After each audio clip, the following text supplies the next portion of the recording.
Ümumi Gürcüstan Müsəlmanları Ali Dini İdarəsinin sədri Seyid Mirtağı Əsədov da Azadlıq Radiosuna deyir ki, səfirlik önünə yığılan etnik Azərbaycanlıların tək məqsədi müqəddəs hesab etdikləri müharibədə ölən müştəhid və ailəsini yad etmək olub.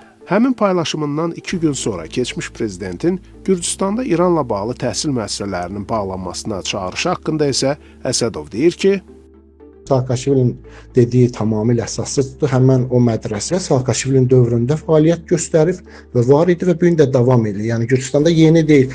Və vətən xaininin Azərbaycanlısı, Gürcüsü, Rusu, Ermənisi olmur. Xain xaindir. Özünün zamanında özü gedib həmən İran rəhbəri ilə zamanında prezident olanda görüşüb, oradan gedib Gürcülər yaşayan İsfahanda, Firodun şəhərdə olub, həmən ruhani adamlarından oturub durub, İran dövlət ərkanından oturub. Yəni pseudo vaxt idi. Bu gün indi həbsdədir, əlində səlahiyyət yoxdur. Bu hücumu deməklə gündəm yaradıb, əslində mövcud hakimiyyəti qınayır. Mövcud hakimiyyətin səhifləri çoxdur.